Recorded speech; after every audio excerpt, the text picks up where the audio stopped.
A very good morning to all of you. Welcome you all in class 12th economics. So as you already know that we have completed whole syllabus of economics, that is macroeconomics and Indian economic development. Okay. So from the previous few classes we were continuously revise the chapters, numerical questions as well as the chapter like balance of payment and the foreign exchange rate. So in today's class we are going to study the chapter doing some numerical questions related to the national income. So let's get started.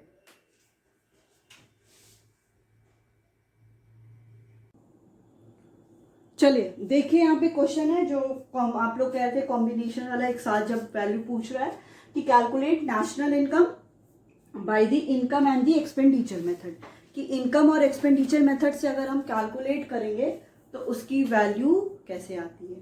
ठीक है, सबसे पहले हम क्या निकालेंगे, by income method, by income method. तो income method से अभी मैंने बताया था क्या निकलता है, एनडीपी एट फैक्टर कॉस्ट। क्या formula, COE plus operating surplus plus mixed income. ठीक है, सीओई यहाँ पे देखिए क्या है, शॉर्ट में मैंने लिखा है, समझ जाएगा, 1000। ऑपरेटिंग सरप्लस में क्या होता है, rent, interest plus royalty plus profit. ठीक है, अब इसमें देखिए क्या क्या दिया हुआ है, रेंट है, हाँ, इंटरेस्ट है 150। ठीक है, रेंट, इंटरेस्ट, और देखिए क्या है, प्रॉफिट है। प्रॉफिट कितना दिया हुआ है, 640। और इसके अलावा देखिए और कुछ है, एनआईटी नहीं होगा, net export, net domestic capital formation नहीं है, नेट फैक्टर इनकम, सीओई, बस यही है। ठीक है, अब आपके पास क्या दिया है, मिक्स्ड इनकम दिया है इस क्वेश्चन में, नहीं दिया, तो हम क्या कर लेंगे, मिक्स्ड इनकम 0 ले लीजिए, कुछ भी ले। अब ये क्या हो गया, 1000 प्लस इसको प्लस करेंगे कितना होगा, 400 प्लस 640, 1040, 1040, ये कितना हो गया आपका, 42040 हो गया आपका एनडीपी एट फैक्टर कॉस्ट। हमें यहाँ पे क्या निकालना है, ये आपका आंसर नहीं है तो आप इसको ये मत बनाइए, सॉरी, आपका ये आंसर नहीं है, but NDP at factor cost आ गया 2040। नेक्स्ट स्टेप आपका क्या है, एनएनपी एट फैक्टर कॉस्ट निकालना है। तो क्या होता है, NDP at factor cost plus NFIA.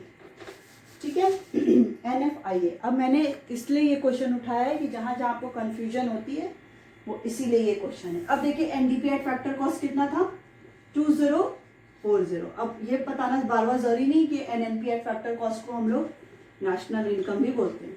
Then plus NFIA, यहाँ पे एनएफआईए है, ये देखिए दे रहा है net factor income to abroad, net factor income to abroad.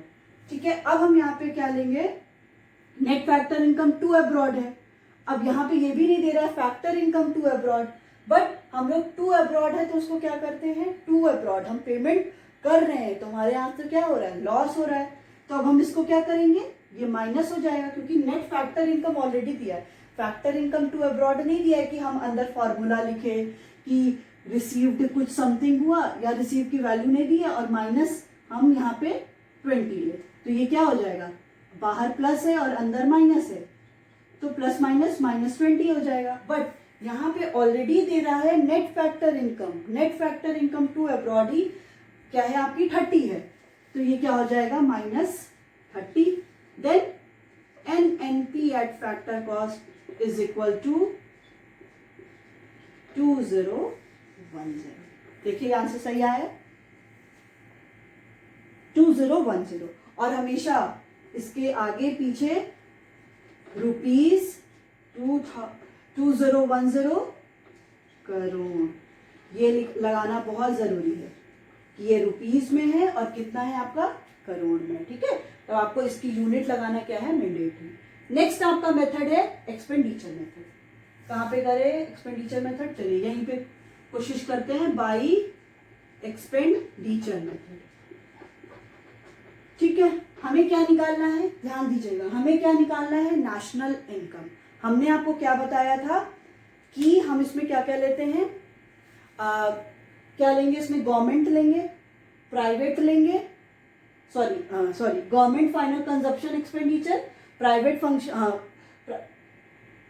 Government final consumption expenditure, private final consumption expenditure, और क्या लेते हैं इसमें थर्ड आपका क्या होता है, जब हम लोग जीडीपी एमपी निकालते हैं, gross domestic capital formation plus net export, C plus I plus G plus X minus M. यहाँ पे आपको पता चल गया ये दिया हुआ है, ये दिया हुआ है। नेक्स्ट आपको क्या फाइंड आउट करना है, जीडीसीएफ। अब हमें यहाँ पे देखिए क्या दिया हुआ है, हमें दिया है एनडीसीएफ दिया है, एनडीसीएफ दिया है।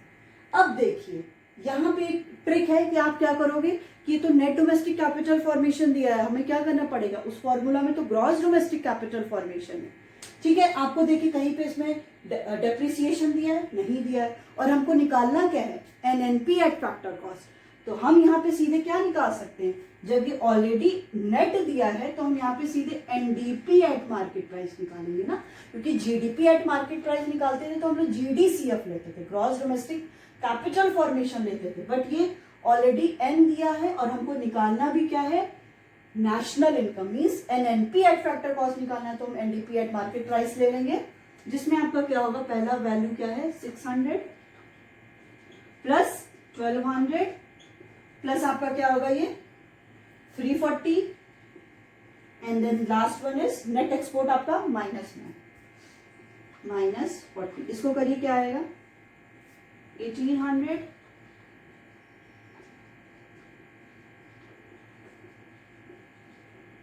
340 2140 -40 कितना आएगा आपका 2100। एनडीपी एट एमपी आ गया, ठीक है। एनडीपी एट एमपी कितना आ गया 2100।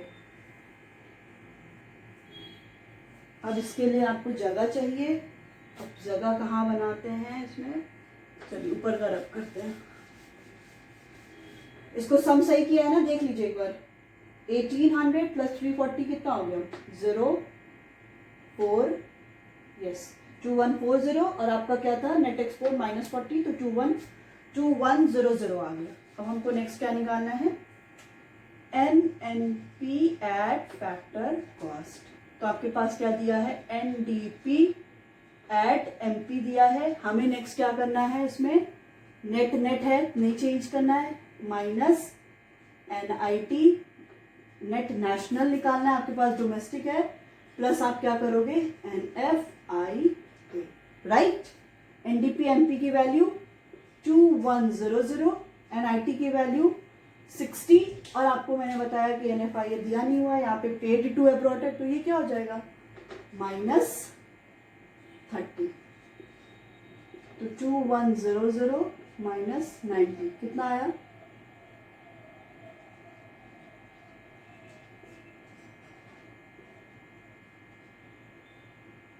0 10 में से 9 गया 1 2 0 1 0। देन आपका एनएनपी एट फैक्टर कॉस्ट आ गया 2010 करोड़। अब देखिए दोनों का आंसर मैच करिए।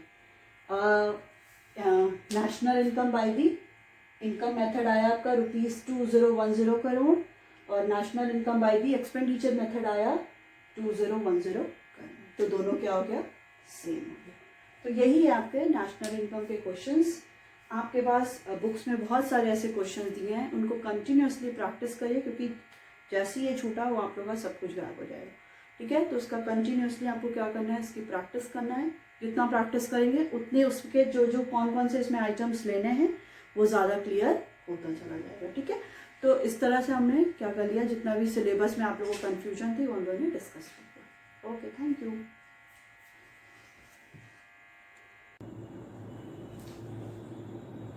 देखिए नेक्स्ट है आपका forward working of the multiplier and the backward working of the multiplier, ठीक है। तो इसको हम लोग डायग्राम से समझते हैं। ये क्या है, फॉरवर्ड मतलब जब आपका when there is increase in investment so multiple times increase in the income also, कि आपका जैसे ही आपने इन्वेस्टमेंट को इंक्रीज किया तो आपका मल्टीपल टाइम्स क्या है, आपका इनकम भी इंक्रीज हुआ। और जस्ट ऑपोजिट बैकवर्ड में क्या है कि जैसे ही आपने इन्वेस्टमेंट फॉल किया तो मल्टीपल टाइम्स आपका इनकम भी फॉल किया, ठीक है। तो ये डायग्राम एकदम आप लोग से जाना पहचाना, ये कोई नया डायग्राम नहीं है। तो ये क्या है आपका, या इनकम आउटपुट एंड एम्प्लॉयमेंट है, and AD and AS. So investment multiplier का हम लोग ये प्रोसेस देख रहे हैं। तो जहाँ पे एजी इक्वल टू एएस होता है, जहाँ पे एग्रीगेट डिमांड एग्रीगेट सप्लाई को इंटरसेक्ट करती है, वो पॉइंट इक्विलिब्रियम का होता है। तो ये आपका पॉइंट एडी एएस यहाँ पे क्या कर रहा है, इंटरसेक्ट कर रहा है। तो E is the equilibrium point at the OM level of output. ठीक है, ओएम लेवल ऑफ आउटपुट पे ई क्या है, इक्विलिब्रियम का पॉइंट है। तो जैसे ही चेंज इन इन्वेस्टमेंट हुआ, इन्वेस्टमेंट में एडिशन हुआ, इन्वेस्टमेंट बढ़ा, तो आपका यहाँ पे था इन्वेस्टमेंट, अब वो शिफ्ट हुआ इस पे, इतना इन्वेस्टमेंट आपने किया। तो ये AD1 न्यू एक हम लोग क्या है, एक न्यू एग्रीगेट डिमांड की लाइन पा गए, जिसको हम लोग बोले AD1 C plus I plus delta I, delta आई क्या सोच बता रहा है कि चेंज इन इन्वेस्टमेंट, की इतना इन्वेस्टमेंट में चेंज हुआ। तो उसके बाद ये पॉइंट क्या है, न्यू AD1 फाइंड आउट करके, ये जो इक्विलिब्रियम का पॉइंट क्या है, हम लोग नया इक्विलिब्रियम फाइंड कर लिए E1 पे। ठीक है, आपको ये सब पता ही है। जैसे ही बस मेन इसमें क्या है कि जैसे ही आपका इन्वेस्टमेंट, हम यहाँ पे क्या कर रहे थे, इन्वेस्टमेंट कर रहे थे, तो AD इक्वल टू AS हो रहा था at the point E। But जैसे ही तो C प्लस आई था, अब क्या करें हम, इन्वेस्टमेंट बढ़ा दिए, चेंज इन इन्वेस्टमेंट में इंक्रीज किए। तो इतना हम लोग ने क्या किया, इन्वेस्टमेंट किया, तो न्यू एक AD डिमांड लाइन पाया हम लोग ने। अब न्यू जो इक्विलिब्रियम बन रहा है वो E1 पे बन रहा है। ठीक है, अब OM से हम OM1 पे शिफ्ट हो गए।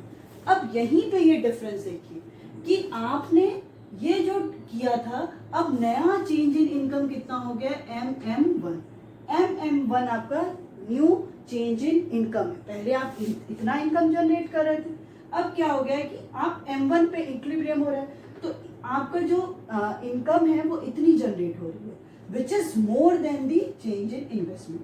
आपकी इन्वेस्टमेंट क्या है, इतनी है, थोड़ी सी कर रहे हैं तो इन्वेस्टमेंट आपकी इनकम ज्यादा जनरेट हो रही है। यही है आपका forward working of the multiplier, जो हम लोग कर रहे हैं ना, कि इन्वेस्टमेंट हम थोड़ा कर रहे हैं तो इनकम हमारी मल्टीपल टाइम्स इंक्रीज हो रही है। सो MM1 is greater than the II1। ठीक है, this is the forward working of multiplier. ठीक है, यही आपका फॉरवर्ड वर्किंग ऑफ मल्टीप्लायर है। समझिए ना कि आपने इन्वेस्टमेंट क्या है, इतना इंक्रीज किया, तो आपकी इनकम क्या है, इतनी इंक्रीज हुई। तो MM1 मतलब आपका income, change in income is more then the change in investment, कि मल्टीपल टाइम्स आपकी इनकम क्या हो गई है, इंक्रीज कर गई, ओनली बिकॉज ऑफ दी कि मल्टीपल टाइम्स क्यों इंक्रीज करी, क्योंकि यही तो मल्टीप्लायर बता रहा है कि आप अगर कुछ थोड़ा इन्वेस्टमेंट करेंगे, इंक्रीज करेंगे इन्वेस्टमेंट में, तो इनकम उससे ज्यादा ही मल्टीपल टाइम्स ही इंक्रीज करेगी। ठीक है, तो आप इन्वेस्टमेंट II1 किए, और जो क्या है, कम है as comparison to MM1। So MM1 is more than the II1, so it is the forward working of multiplier. ठीक है, जस्ट ऑपोजिट इसका ये आपका है बैकवर्ड वर्किंग ऑफ मल्टीप्लायर। इसमें क्या कह रहा है, वही सेम चीज है। और हम लोग का आप देखिए कि E। ठीक है, अब पहले इक्विलिब्रियम की कंडीशन कहां पे थी, ये थी। ठीक है, क्योंकि हमें पता है जहां पे एग्रीगेट डिमांड एग्रीगेट सप्लाई को इंटरसेक्ट करेगा, that is the point of equilibrium. तो यहाँ पे इक्विलिब्रियम हो रहा था पॉइंट E पे। बट अब क्या हुआ, for backward working of multiplier में क्या हो रहा है कि आपका फॉल इन इन्वेस्टमेंट फॉल कर जा रहा है। तो आप क्या कर दिए, I से I1 तक फॉल कर दिए, इतना आपने इन्वेस्टमेंट क्या कर दिया, फॉल कर दिया। अब जैसे आप इतना इन्वेस्टमेंट फॉल किए, तो हम लोग का न्यू एक आपको एग्रीगेट डिमांड की लाइन मिल गई, जिसमें क्या था, C plus I plus delta आई। मतलब इन्वेस्टमेंट में आपने चेंज कर दिया। इन्वेस्टमेंट में चेंज ये किया कि यहाँ पे इन्वेस्टमेंट आप इंक्रीज किए, यहाँ पे इन्वेस्टमेंट आप डिक्रीज कर दिए। तो जैसे ही डिक्रीज किए, तो we got the new aggregate demand curve, एक एग्रीगेट डिमांड कर्व पा गए। और अब हम लोग का इक्विलिब्रियम की कंडीशन कहाँ हो गई, E1 पे। पहले हम OM था, हमारा OM इनकम जनरेट हो रही थी, अब हमारा OM1 इनकम क्या हो रही है, वो जनरेट हो रही है। तो इन्वेस्टमेंट हम इतना कर रहे हैं और इतना हमारा इन्वेस्टमेंट हमारी इतनी फॉल कर रही है, देखिए ये गैप देखिए, इन्वेस्टमेंट हमारी इतनी फॉल कर रही है और इनकम हमारी इतनी फॉल करने लगी, क्योंकि आपका मल्टीप्लायर यही बताता है ना कि आप थोड़ा सा क्या है फॉल करेंगे इन्वेस्टमेंट में तो आपकी इनकम भी क्या होगी, मल्टीपल टाइम्स फॉल ही होगी। ठीक है, तो ये क्या है, यही आपका बैकवर्ड है कि आप अगर इन्वेस्टमेंट फॉल किए तो मल्टीपल टाइम्स आपकी इनकम भी फॉल होगी। यहाँ पे इनकम आपकी इंक्रीज हो रही थी, यही जो इंक्रीमेंट, यही जो इंक्रीज है वही इसी को बोलते हैं फॉरवर्ड वर्किंग ऑफ मल्टीप्लायर। और यहाँ पे जो आपकी इनकम क्या हो रही है वो फॉल कर रही है, इतना आपने इन्वेस्टमेंट फॉल किया तो आपकी इतनी इनकम यहाँ से यहाँ तक फॉल करने लगी। तो यही आपका बैकवर्ड वर्किंग ऑफ मल्टीप्लायर, यही आपका क्या है, आपका बैकवर्ड वर्किंग ऑफ मल्टीप्लायर। ठीक है, ये आपका क्या हो गया, फॉरवर्ड एंड बैकवर्ड वर्किंग। ठीक है, यही दिया है। तो अब यहाँ पे क्या कह रहा है कि आप इसको पॉइंट कुछ और भी दे दो, M2 कर दो या MM1 ही रहने दो, तो MM2 is more than the II1 या II2 भी कर सकते हैं, ये आपके ऊपर है। अगर आपको दोनों में डिफरेंस शो करना है तो इसको I2 कर दीजिए, तो I2 मतलब आपकी यहाँ पे भी इनकम क्या है, हमेशा इनकम आपकी ज्यादा ही फॉल होगी, हमेशा इनकम आपकी ज्यादा ही इंक्रीज होगी एज कंपेरिजन टू इन्वेस्टमेंट। अगर इंक्रीज कर रही है तो इन्वेस्टमेंट से ज्यादा इंक्रीज करेगी, अगर फॉल कर रही है तो हमेशा इन्वेस्टमेंट से ज्यादा ही फॉल करेगी। तो ये आपका क्या था, बैकवर्ड वर्किंग ऑफ मल्टीप्लायर और forward working of multiplier. Next topic है आपका कैरेक्टरिस्टिक्स ऑफ द मल्टीप्लायर, कि मल्टीप्लायर के डिफरेंट कैरेक्टरिस्टिक्स क्या हैं। ठीक है, and it is the last topic, ये आपका लास्ट टॉपिक है। इसके बाद कुछ न्यूमेरिकल क्वेश्चंस हैं, कुछ क्या बहुत सारे इसी में न्यूमेरिकल क्वेश्चंस हैं।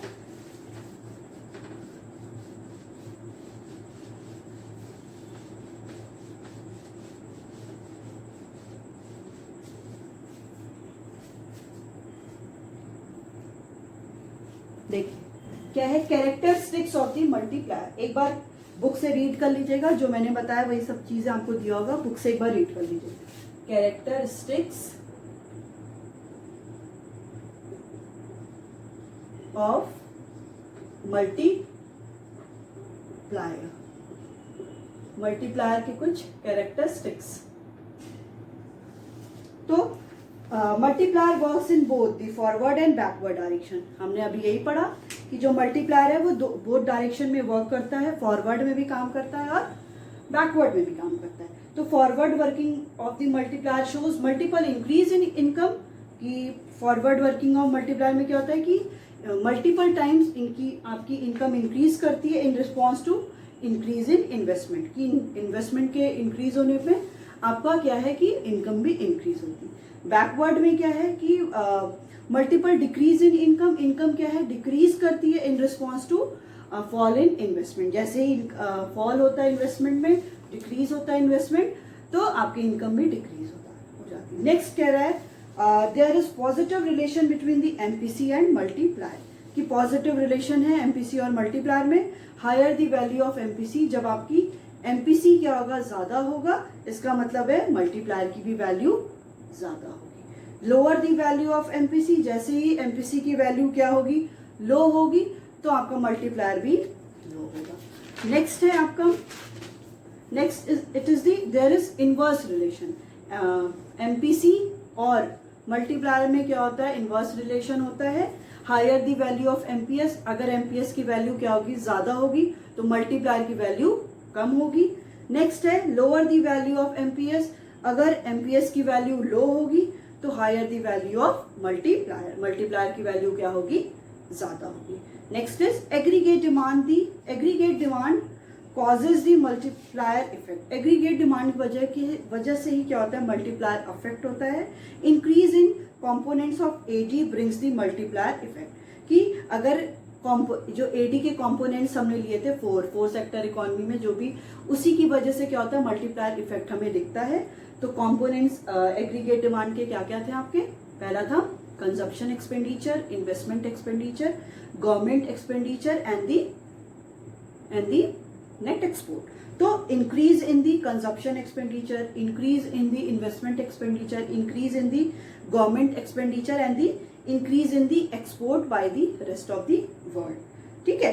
And the vice versa for the backward effect, अगर बैकवर्ड इफेक्ट की बात है तो डिक्रीज, सब सारा कुछ चीजें क्या हो जाएगी, डिक्रीज हो जाएगी। अगर फॉरवर्ड की बात है तो अगर हम लोग यही सारे डिमांड की वजह से, यही सारी इन्वेस्टमेंट की वजह से तो इनकम इंक्रीज हो रही है, ठीक है। So in simple word, increase in any component of AD will increase aggregate demand and vice versa, कि कोई भी एग्रीगेट डिमांड के कंपोनेंट अगर इंक्रीज करेगा तो आपका मल्टीप्लायर, सॉरी आपका एग्रीगेट डिमांड क्या है वो भी इंक्रीज करेगा, ठीक है। जैसे कंजप्शन एक्सपेंडिचर इंक्रीज हो रहा है, या आपका इन्वेस्टमेंट एक्सपेंडिचर इंक्रीज हो रहा है, गवर्नमेंट का इंक्रीज हो रहा है, तो एग्रीगेट डिमांड भी इंक्रीज होगा। एग्रीगेट डिमांड का मतलब है कि इनकम, इन्वेस्टमेंट भी इंक्रीज होगी, इन्वेस्टमेंट इंक्रीज हुई तो मल्टीपल टाइम्स आपका इनकम भी इंक्रीज होगा। और जस्ट ऑपोजिट, अगर कंपोनेंट्स ऑफ एडी के फॉल करेंगे तो एग्रीगेट डिमांड भी फॉल करेगा, क्योंकि जो भी कंजप्शन है वो फॉल करेगी, कंजप्शन फॉल करेगी तो आपका इन्वेस्टमेंट भी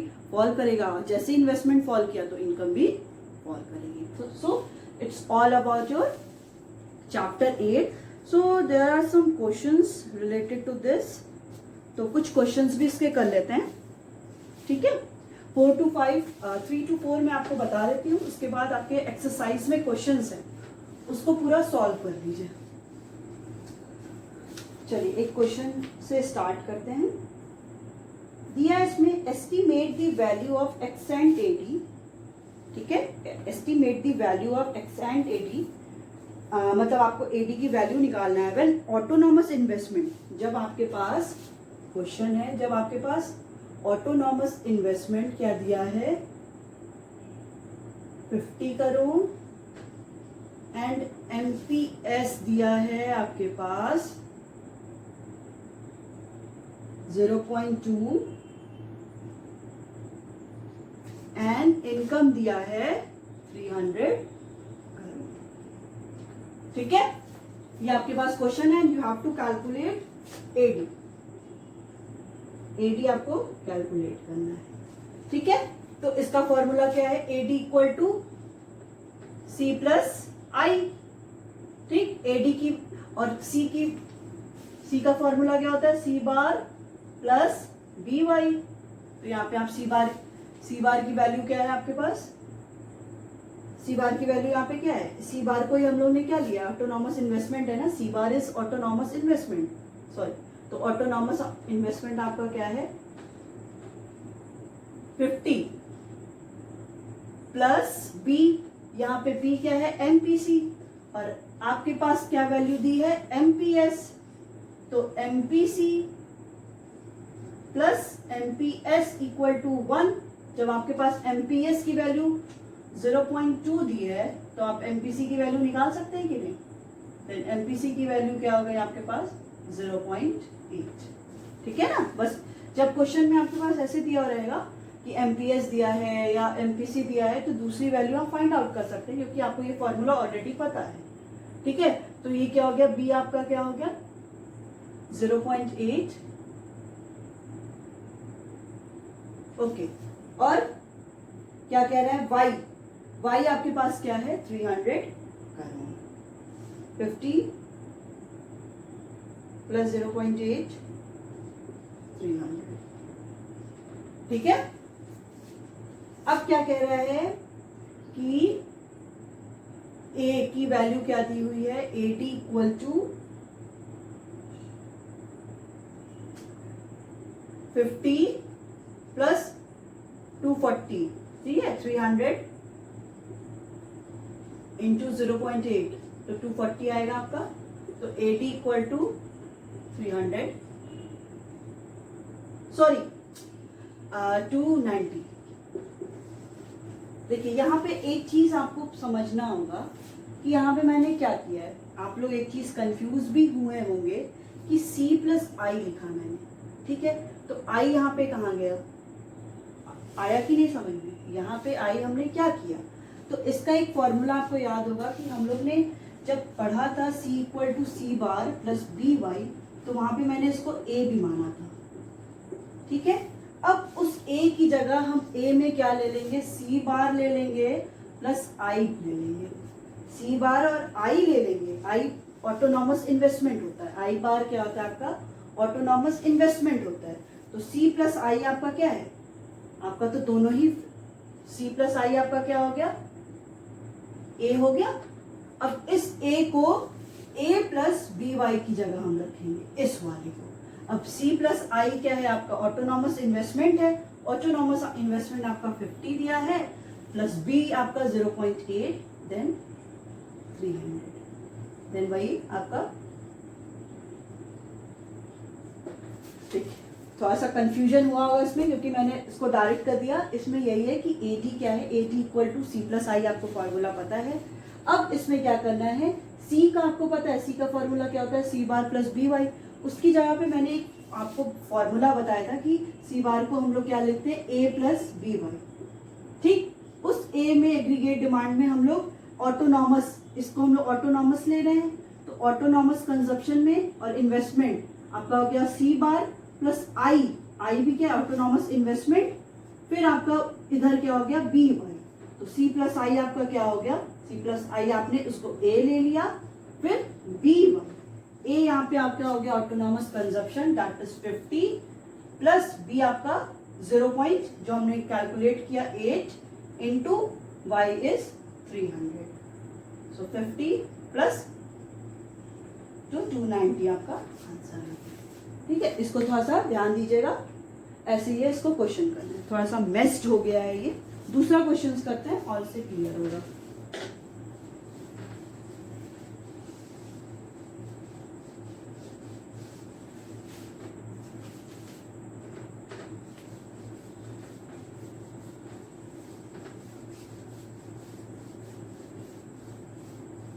एक क्वेश्चन का करते हैं। इसमें दिया है कि इन एन इकोनॉमी सी आपका दिया है 200 प्लस 0.5 वाई। ठीक है, आपका किसी इकोनॉमी में कंजप्शन एक्सपेंडिचर है 200 plus 0.5 Y and consumption function where C is the consumption expenditure. आपका कंजप्शन फंक्शन दिया है C equal to 200 plus 0.5 Y, जिसमें C आपको पता है कि क्या है कंजप्शन एक्सपेंडिचर, Y क्या है national income. So investment expenditure आपके पास I दिया हुआ है, I दिया है 400। Then is the economy in equilibrium at an income level 1500 crore. कह रहा है कि क्या इकोनॉमी आपकी अगर इनकम आपकी 1500 करोड़ है तो उस कंडीशन पे इकोनॉमी क्या है, इक्विलिब्रियम की कंडीशन पे है। सो जस्टिफाई योर आंसर, आपको आंसर को जस्टिफाई करना है। क्वेश्चन ये दिया है कि कंजप्शन फंक्शन आपका 200 प्लस 0.5 वाई दिया है, जिसमें ऑटोनॉमस कंजप्शन एक्सपेंडिचर है and the Y is income, और इन्वेस्टमेंट आपका दिया है 400, और ऑलरेडी दे रहा है कि वाई आपका क्या है, वाई इज 1500। तो ये आपको बताना है क्या ये इक्विलिब्रियम की कंडीशन है तो क्यों है, और नहीं है तो क्यों नहीं। तो इसके लिए हमको क्या करना पड़ेगा, पहले हमें पता है कि C 200 प्लस 0.5 वाई है, तो हम इसको लिखते हैं AD। पहले सबसे पहले देखिए फॉर्मूला लेके चलेगा, AD का क्या है C प्लस आई। ठीक है, तो AD, अब C का फॉर्मूला आपको पता है C bar plus B Y plus I. ठीक है, अब इसमें क्या कह रहा है कि AD and the equilibrium condition पे हमको पता है कि y किसके इक्वल होता है, कंजप्शन प्लस इन्वेस्टमेंट। कि y किसके इक्वल होता है, कंजप्शन प्लस इन्वेस्टमेंट, क्योंकि हम लोग AS और y लेते थे ना C प्लस S, तो हमें पता है S इक्वल टू आई होता है, तो यहाँ पे C प्लस आई। ठीक है, ये हमें पता है, इसका फॉर्मूला भी हमें पता है। यहाँ पे हम क्या करेंगे, y इक्वल टू, ठीक है, ये वैल्यू रखेंगे C bar plus B Y plus I. ठीक है, ये हमें पता है इसकी वैल्यू, और I पता है। फिर हमें पता है कि इनकम किसके इक्वल होती है, कंजप्शन प्लस सेविंग के, और सेविंग को इन्वेस्टमेंट के भी इक्विलिब्रियम होता है, इक्वल होता है एट इक्विलिब्रियम कंडीशन। तो इसकी ये रख दिया C की और I। देन Y C बार का क्या दिया आपका 200 प्लस 0.5 वाई प्लस आई। ठीक है, अब आपको पता है कि आप इधर क्या करोगे, यस आई की वैल्यू आपके पास है 400, ठीक है। तो अब इसको क्या करना है, y माइनस 0.5y